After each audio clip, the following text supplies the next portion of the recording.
The judiciary, which is supposed to be the last vanguard of rule of law, has suddenly been captured by the executive, particularly after the unlawful removal of the Chief Justice, Her Ladyship Justice Araba Tokuno.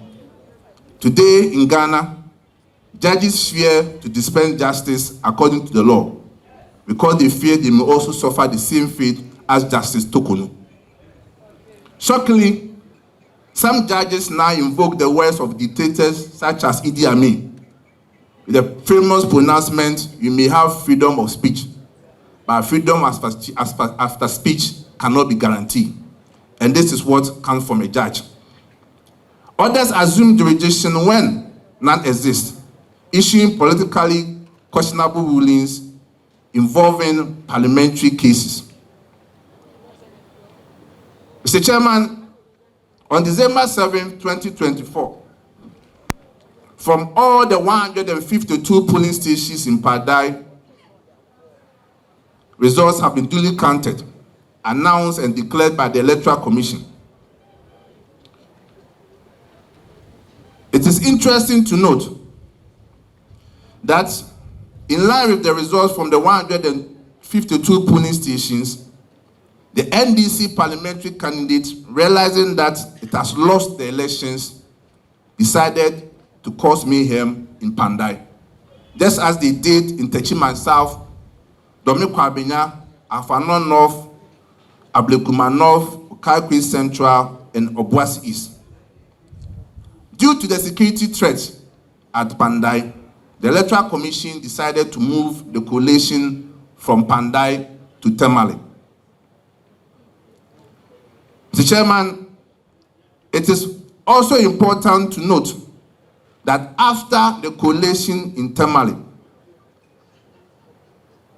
our candidate, Honorable Martinindam, won with 27,947 votes compared to NDC 24,213 votes.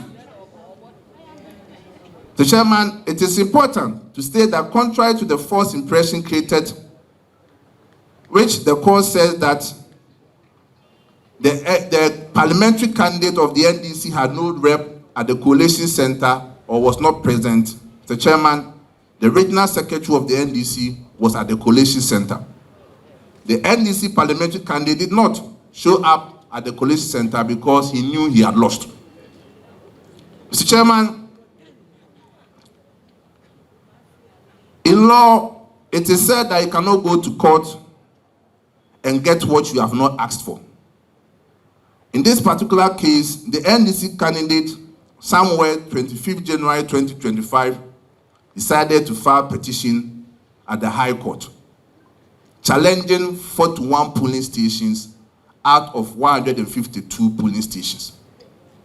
The chairman, on 24th November 2025, the High Court judge gave a ruling, and it was expected that the ruling was going to center on the 41 polling stations that were before the court.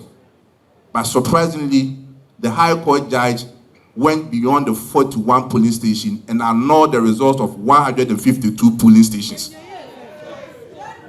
Mr. Chairman, this is very abysmal, disheartening to our democracy. Mr. Chairman,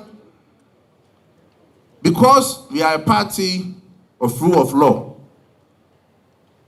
we have decided to file an appeal on this judgment, and again also raise serious issue of jurisdiction of the High Court on this matter. The Chairman, you recall that earlier this year, in the case of the Republic versus High Court Koforidua, S-Party, NS Kumi, the court unanimously, chaired by Justice Poma, held that the date of Gazette notification of the Electoral Commission was 24th December 2024.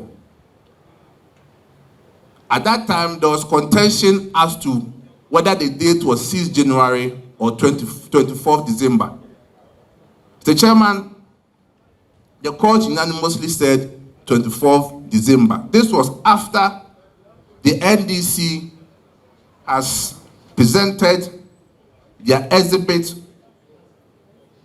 what we refer as Exhibit A, to confirm from Ghana Publishing that the date that the parliamentary elections were gazetted was 24th. So that ended the matter.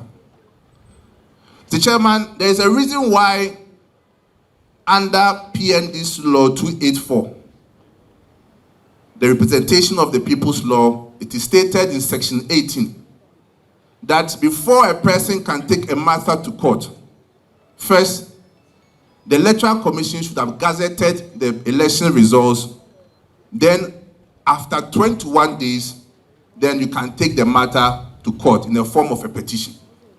Mr. Chairman, it is interesting to note that in this case, the Gazette was on 24th December, but however, the NDC filed on 25th January 2025. That is 32 days after the date of Gazette, breaching the 21 days rule. So, Mr. Chairman, the question that we are asking is, where did the judge get the jurisdiction to be able to sit on that case after the time limit has expired? And indeed, the party has caused our Director of Legal to file for a judicial review by an order of certiorari at the Supreme Court.